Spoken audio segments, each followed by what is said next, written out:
Bismillahirrahmanirrahim. Alhamdulillahirabbil alamin. Assalatu wassalamu ala asyrafil anbiya'i wal mursalin sayyidina wa maulana Muhammadin wa ala alihi wa ashabihi wa man tabi'ahum bi ihsanin ila yaumiddin. Amma ba'du. Ada beberapa tips agar kita memperoleh barokahnya ilmu. Yang pertama, jangan lupa nawaitunya harus pas. Niatnya lillahi ta'ala. Karena barokah itu memang sumbernya Allah, ya nawaitu kita harus Allah. Jangan sekedar menggugurkan kewajiban, jangan sekedar kebutuhan finansial ekonomi, tapi memang ini perjalanan kita di dunia ilmu yang niatnya lillahi ta'ala.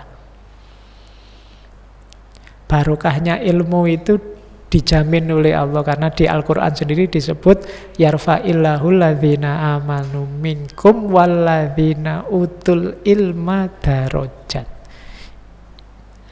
Jadi barokah-barokah yang lain tidak tegas disebut, tapi untuk ilmu disebut tegas. Maka ayo nawaitunya jangan meleset. Baik sebagai pengajar maupun yang belajar, niatnya tetap lillahi ta'ala. Kalau sudah niatnya lillahi ta'ala, jangan lupa sungguh-sungguh.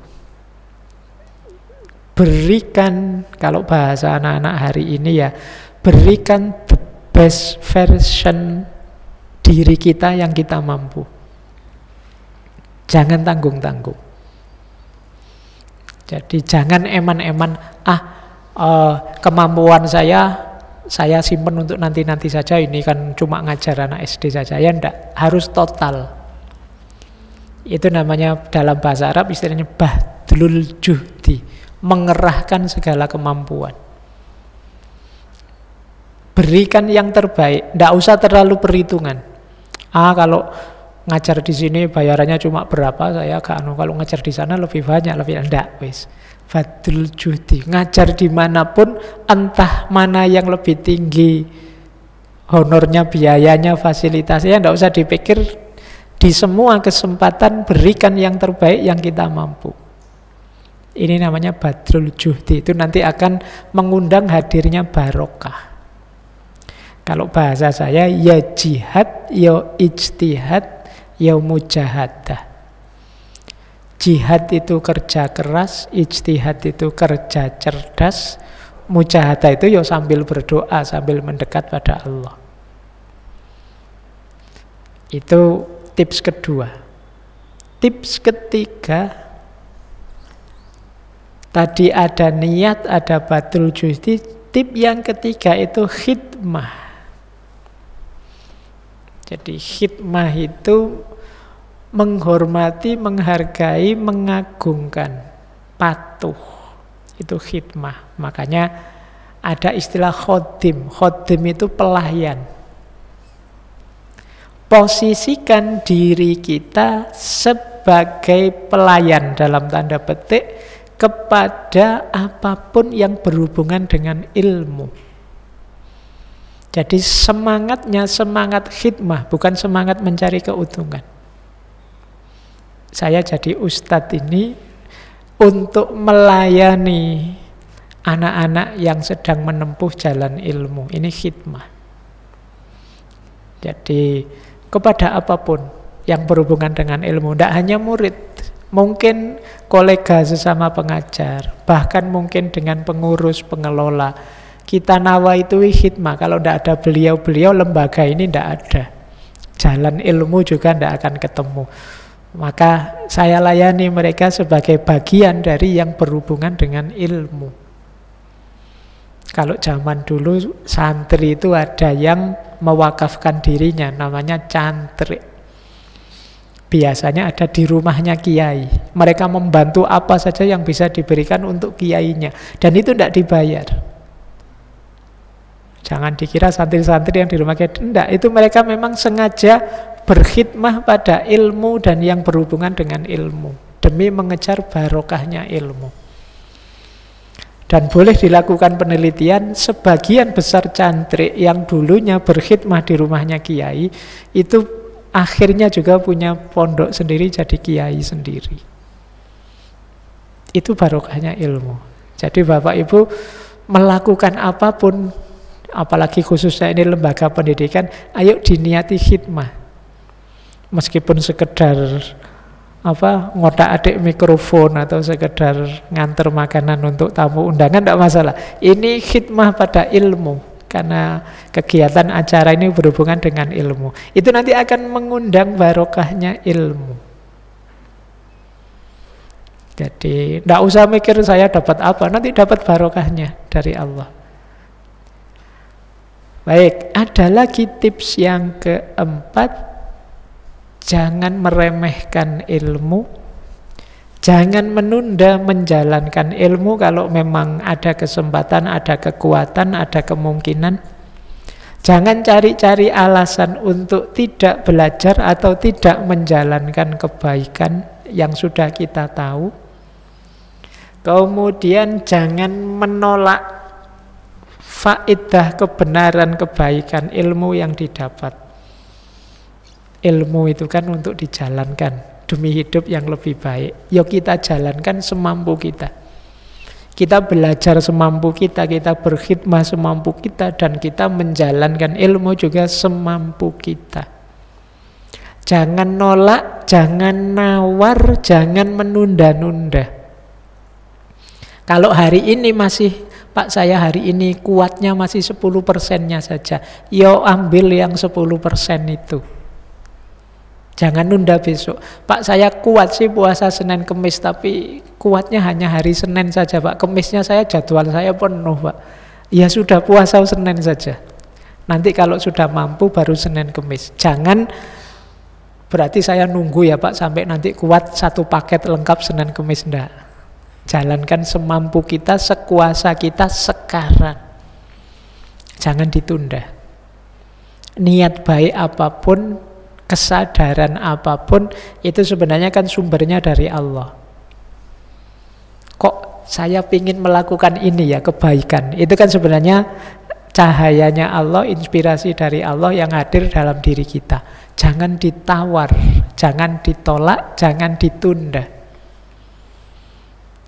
Siapa tahu jangan-jangan kalau kita tawar terus, kita tolak terus, ya lama-lama Allah tidak akan memberikan cahayanya lagi.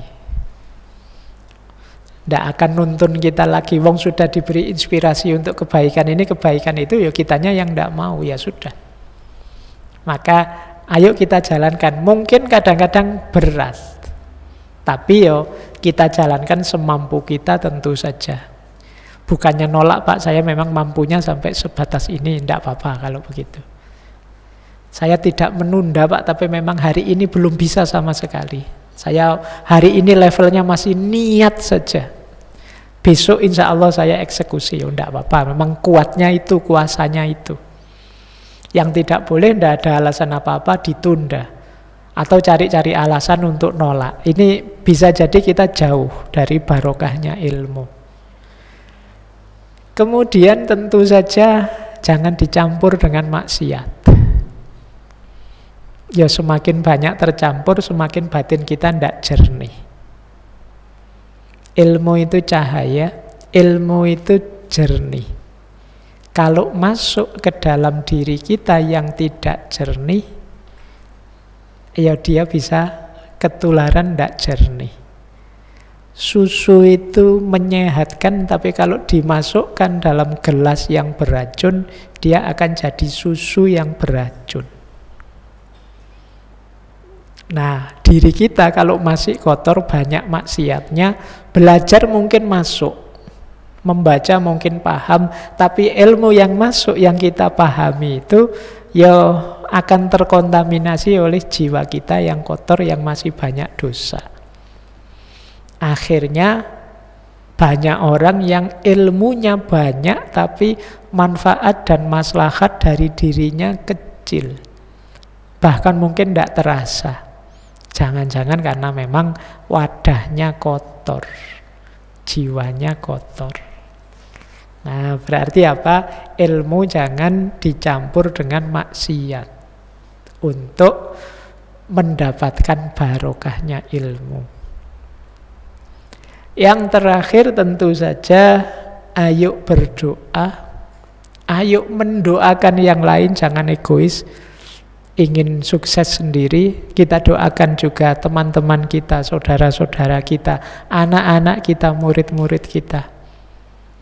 Dan jangan sombong juga, ayo minta didoakan orang-orang yang lebih dekat pada Allah, atau orang-orang yang menurut kita ibadahnya bagus, atau teman sahabat kita, siapapun kita minta didoakan. Kita tidak tahu doa itu dikabulkan Allah dari mulut yang mana. Jadi tidak apa-apa kita dianggap banyak omong, misalnya tolong saya didoakan ya. Siapa tahu didoakan beneran dan dari mulut yang berdoa itulah yang dikabulkan oleh Allah. Jadi kita juga jangan mahal-mahal mendoakan sahabat, saudara, murid-murid kita, teman-teman kita. Mungkin waktu kita sholat malam sambil nunggu subuh, tiba-tiba teringat teman kita yang itu, murid kita yang ini, ayo didoakan. Jadi disitulah nanti ridhonya Allah akan hadir. Kalau Allah ridho, barokahnya ilmu akan kita dapatkan. Kalau barokahnya ilmu kita dapatkan, insya Allah derajat kita akan tinggi. Dunia akhirat itu janjinya Allah. Baik, saya kira ini dulu dari saya wawasan-wawasan tentang minallah, ma'iyatullah, dan ilallah. Sampai ujungnya kita ketemu barokatullah, barokahnya ilmu dari Allah.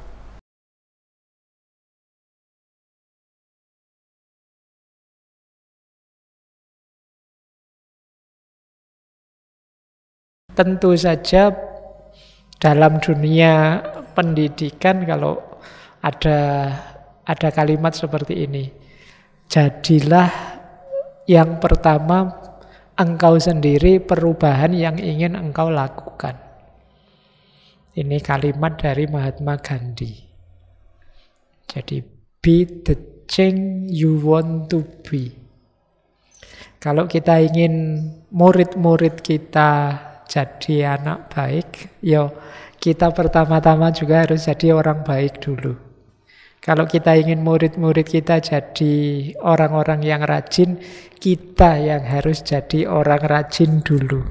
Jadi ini rumus sederhananya itu sebenarnya. Kalau pakai bahasa psikologi apa yang baru itu, untuk kita bisa mudah nyambung dengan orang, itu frekuensi vibrasinya harus sama. Ya sederhananya begini, kalau ada orang yang cerewetnya luar biasa, kok terus menasehati kita, kamu mbok ya jangan banyak ngomong. Itu kan kita, oh yo kok ndak ngoco, yang dia sendiri yang ini. Ndak nyambung, ndak ampuh nasihatnya, wong karena kita sendiri begitu. Maka berarti para ustadz, para murabi ini nanti akan jadi kunci. Kenapa sih? Coba dicermati ya para ulama, para kiai di pesantren-pesantren itu. Kok ya ngajarnya sebenarnya begitu-begitu saja. Materinya ya hanya itu-itu saja. Kenapa sukses?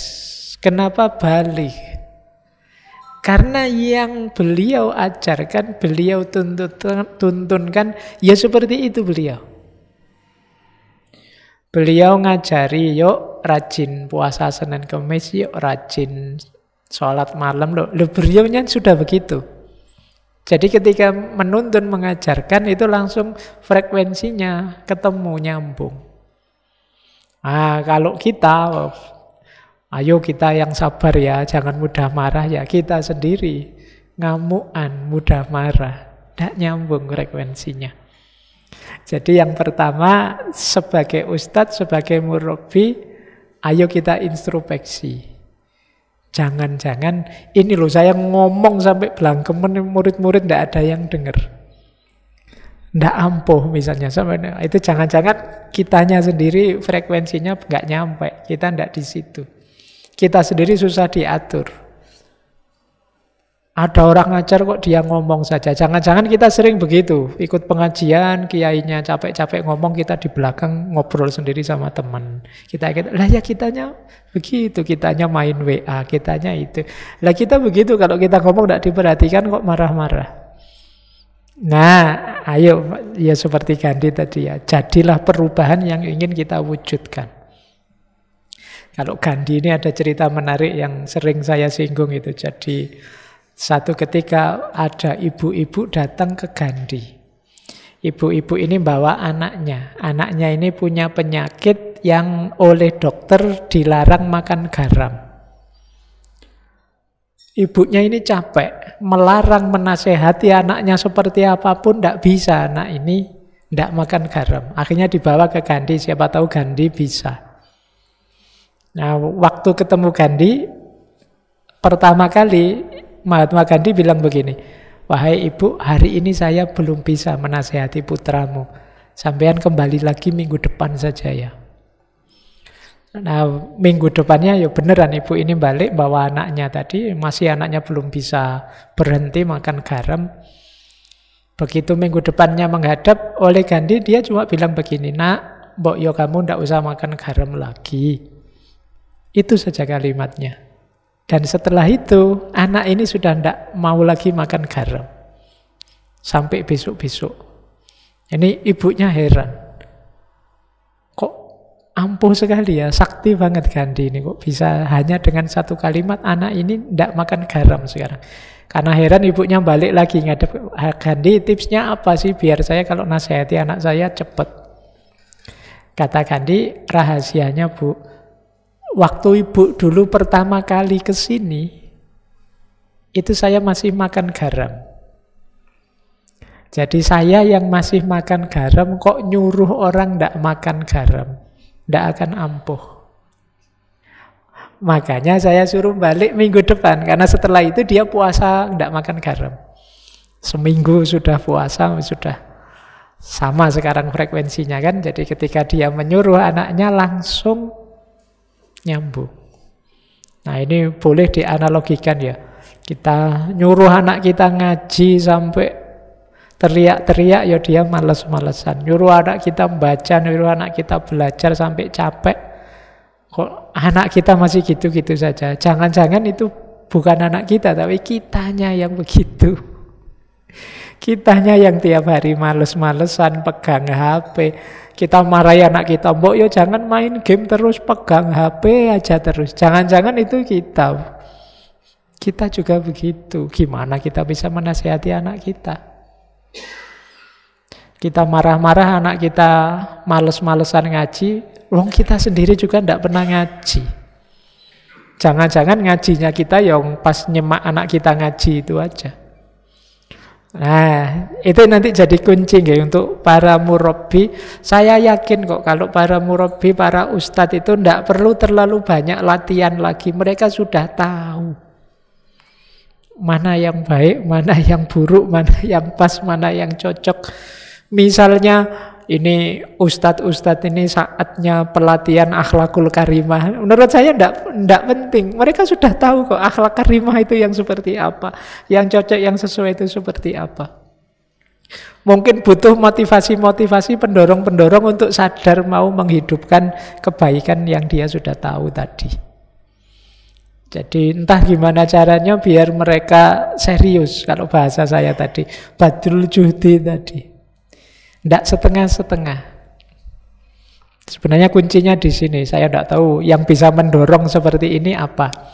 Tapi kalau sekedar wawasan tentang baik buruk, pantas tidak pantas, itu saya kira mereka sudah tahu semua. Termasuk mana yang cocok, mana yang tidak, itu mereka tahu. Yang baik untuk murid-muridnya mereka juga pasti sudah tahu semua juga.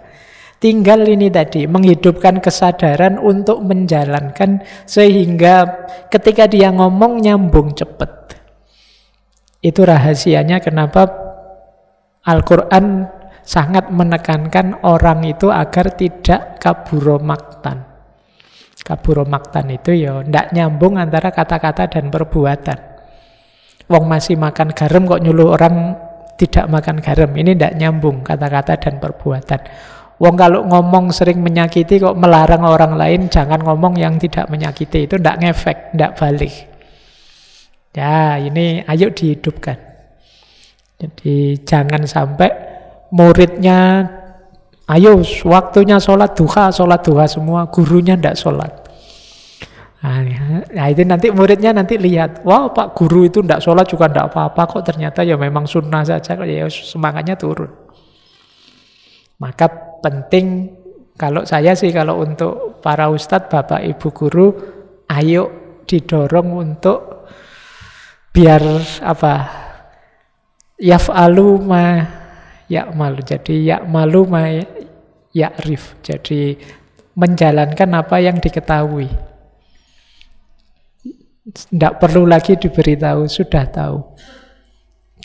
Jadi strateginya menurut saya mungkin semacam motivasi penyadaran untuk beliau-beliau. Kalau wawasan insya Allah sudah cukup.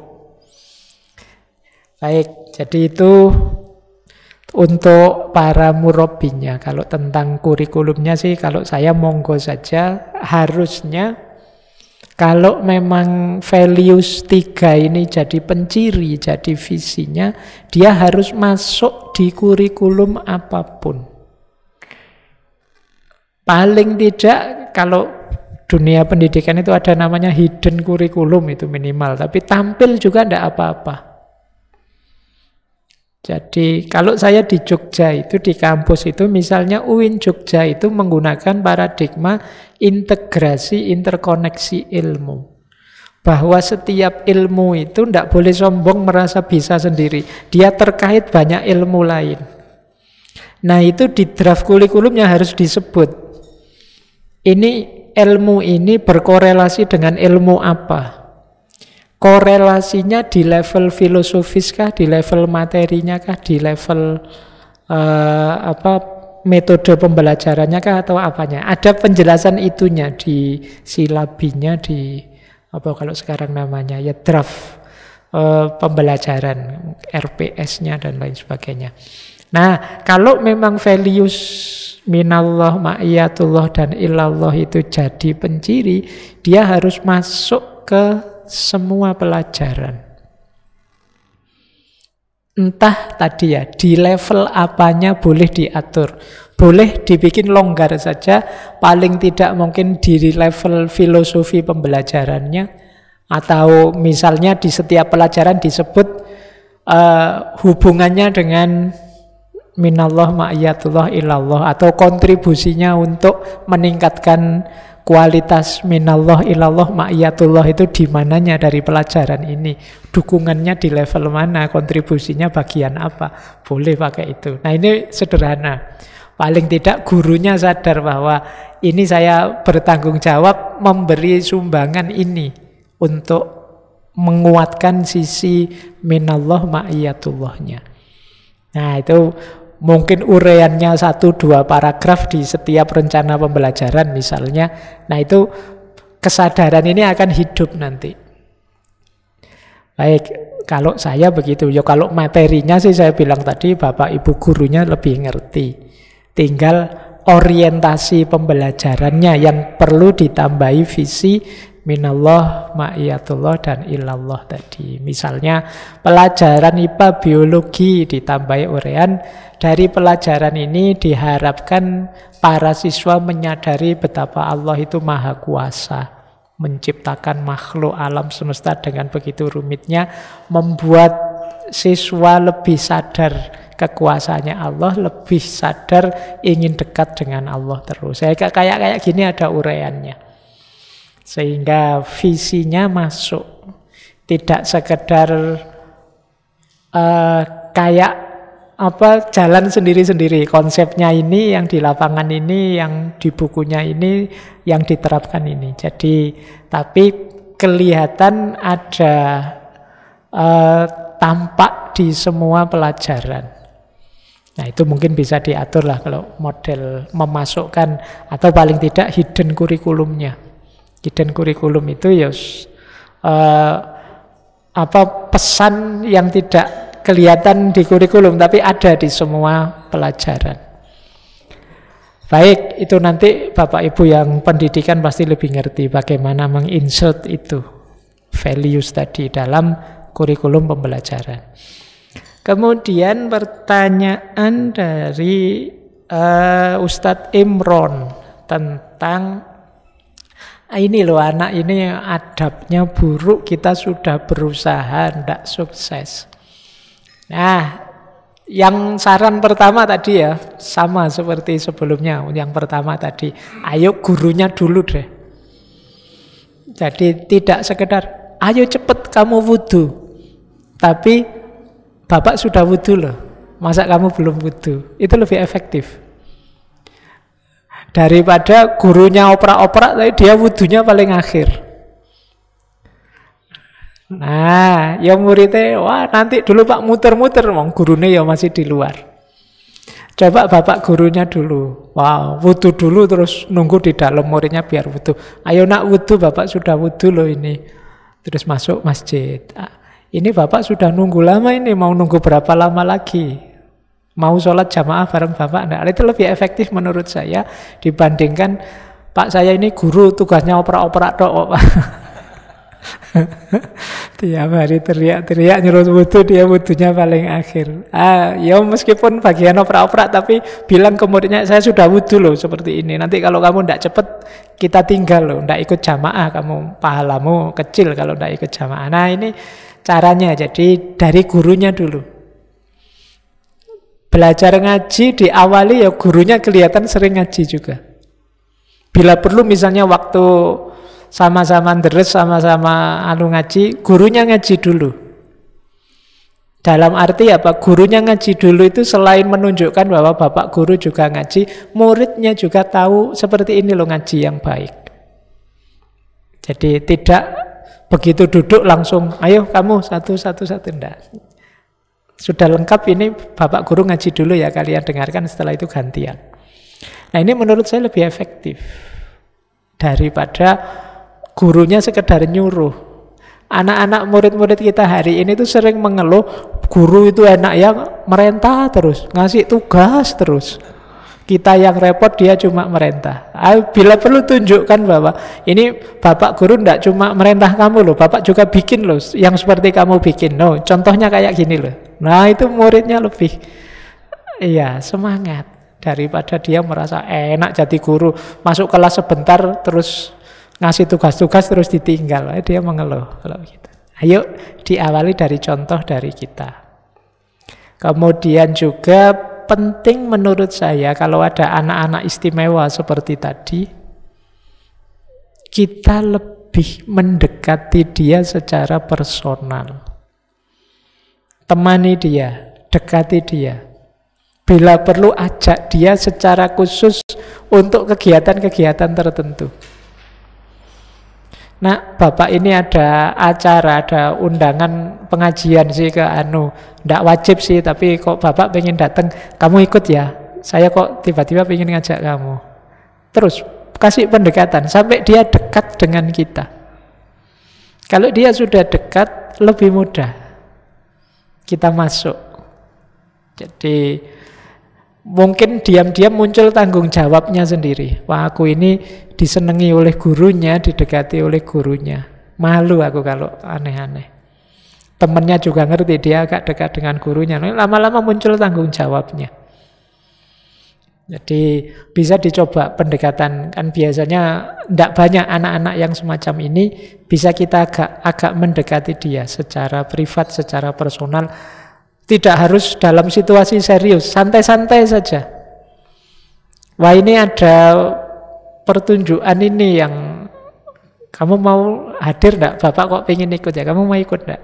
Ada sholawatan ini, ada Habib Syekh ini. Kamu mau ikut? Kalau mau tak jemput, bareng-bareng kita berangkat. Kalau mau, nah ini membangun kedekatan, kebersamaan. Menurut saya lebih mudah masuk. Karena kadang-kadang anak nawakal itu kemungkinan besarnya dia cari perhatian saja. Bukan dia tidak tahu bahwa itu jelek, itu buruk. Karena dia senang kalau diperhatikan jadi pusat perhatian. kita beri secara lebih dengan menarik dia lebih dekat ke kita. Di situ kan dia, oh berarti Pak Guru itu sangat memperhatikanku. Kehausannya akan perhatian kita turuti dengan mendekati dia secara lebih person. Kalau saya mungkin lebih efektif begitu. Yang ketiga, jangan lupa berdoa. Ini jadi kunci juga. Ayo kita doakan secara khusus. Kita kirimi Fatihah kalau bahasa pesantren saya dulu. Khusus untuk dia. Sambil kita doakan. Jadi ini mungkin strategi yang bisa diambil menurut saya. Ini mungkin teman-teman yang lain sebenarnya punya tip-tip sendiri bisa berbagi. Saya beberapa kali juga ada mahasiswa yang wah itu tukang demo, nakali luar biasa. Itu ya saya pakai strategi tadi. Saya dekati secara personal, tak ajak, Mas saya ada penelitian ini, ayo kita penelitian bareng yuk kita. Sering-sering begitu, lama-lama dia deket jadi. Sekarang malah ada yang nyalon anggota DPR, gambarnya besar sekali di pinggir jalan itu.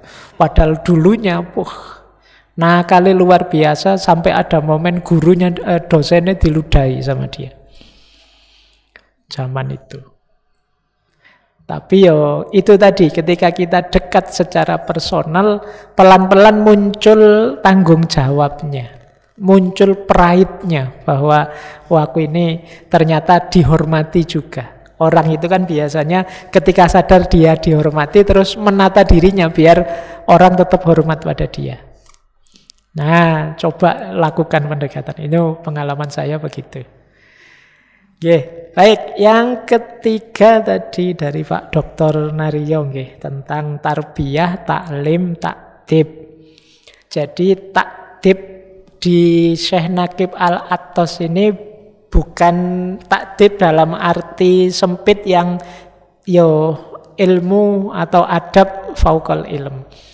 Jadi ini takdib di sini artinya kita belajar jadi manusia yang berguna, berkontribusi untuk peradaban. Jadi ini namanya takdib.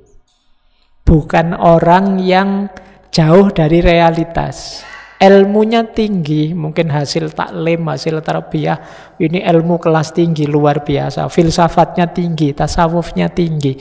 Tapi tidak berkontribusi untuk masyarakat.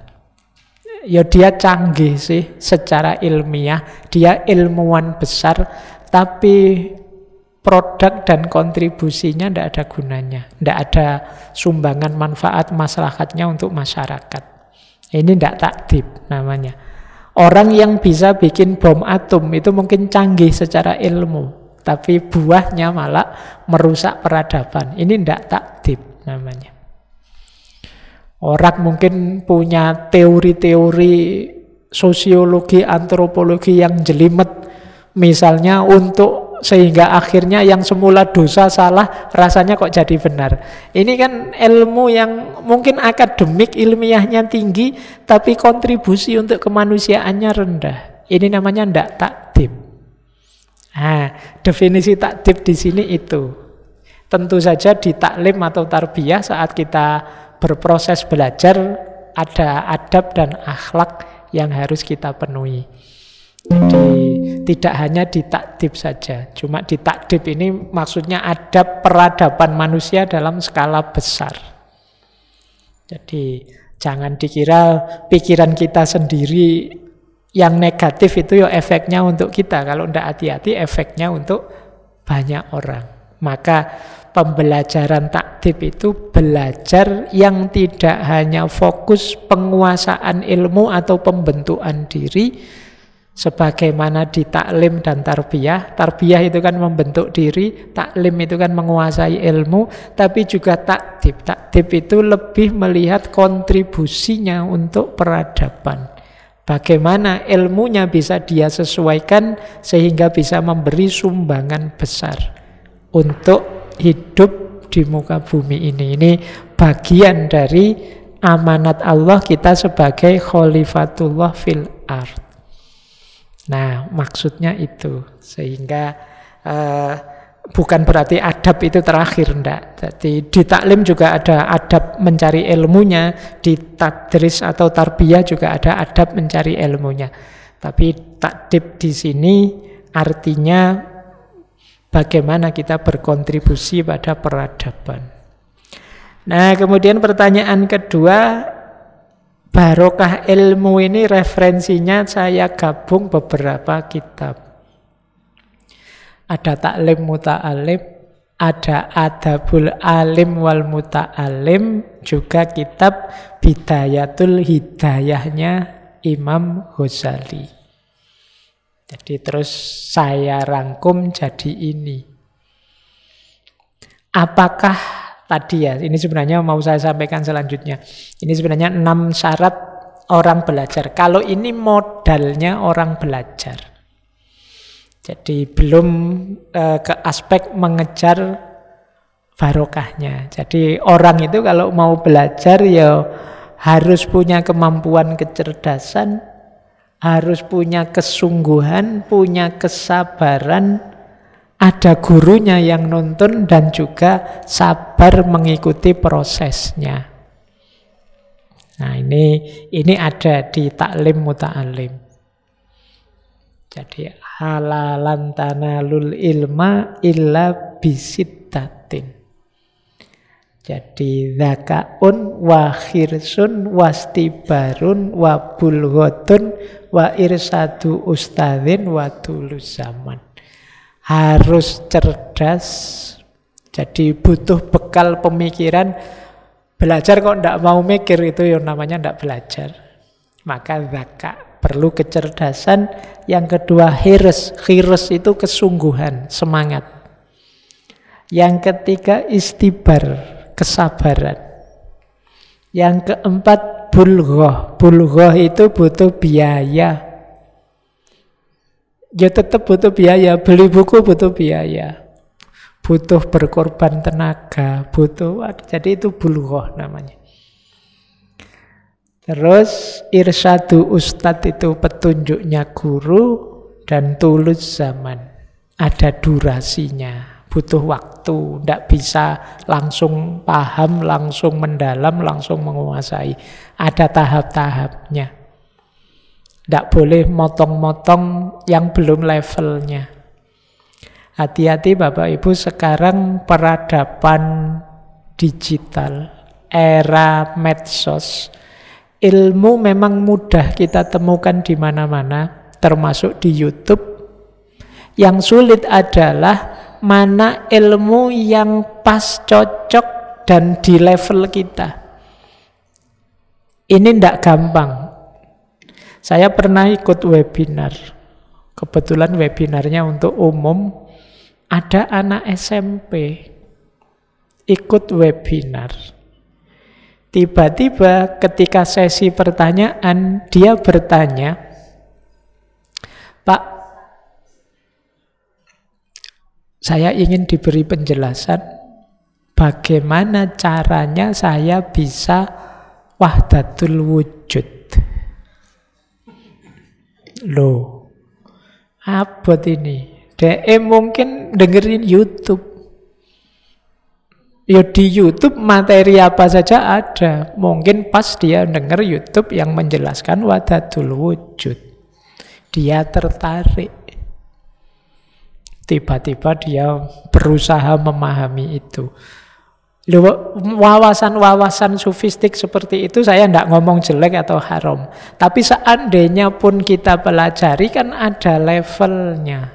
Ada tatarannya. Untuk bisa paham itu syaratnya paham apa dulu, menguasai apa dulu, menempuh apa dulu. Ini yang tidak kita dapat di dunia maya. Jadi bahkan seandainya pun di level kita kan harus ngerti posisinya. Apalagi seperti ngaji saya itu banyak yang dipotong-potong. Jadi ngajinya 2 jam dipotong 1 menitan, 5 menit, 10 menit. Wah, ini riskan. Orang tidak ngerti konteks utuh pikirannya, tiba-tiba jujuk ke situ saja. Iya kalau kebetulan pas cocok, kalau tidak pas. Kalau tidak ngerti ilmu ini konteksnya untuk apa, wawasan seperti ini gunanya untuk kapan, nanti jadinya seperti tadi. Waktu males-malesan malah pakai dalil sabar. Nah itu ruwet. Maka perlu petunjuk guru dan juga ada durasi waktu. Ini penting menurut saya ya. Ini 6 syarat belajar dan cara barokahnya ilmu. Ada satu lagi sebenarnya indikator ketercapaian minallah, ma'iyatullah dan illallah yang paling jelas. Ini kalimat dari Imam Ghazali di Bidayatul Hidayah. Man isdada ilman walam yasdad hudan lam yasdad minallahi illa bu'da. Orang yang bertambah ilmunya tapi tidak tambah hidayahnya, maka dia tidak nambah apapun selain tambah jauh dari Allah. Ini jangan didefinisikan hidayah secara pasif ya. Begitu kita nambah ilmu, sebenarnya kita sedang diberi hidayah oleh Allah. Ikutilah itu, jalankanlah itu. Berarti nambah ilmu, kita ya tambah berkualitas. Ibadah kita tambah berkualitas. Kedekatan kita dengan Allah. Kok kita ilmunya nambah tapi hidayahnya tidak nambah, tidak jadi orang yang lebih baik, ya berarti sebenarnya kita tidak nambah apa-apa selain tambah jauh dari Allah. Kalau pakai kalimatnya Imam Ghazali ini, ukuran paling simpel, apakah minallah ma'iyatullah illallah tadi sukses apa belum, adalah aku tambah dekat apa tambah jauh rasanya dengan Allah. Ini yang bisa ngerti diri kita sendiri sebenarnya.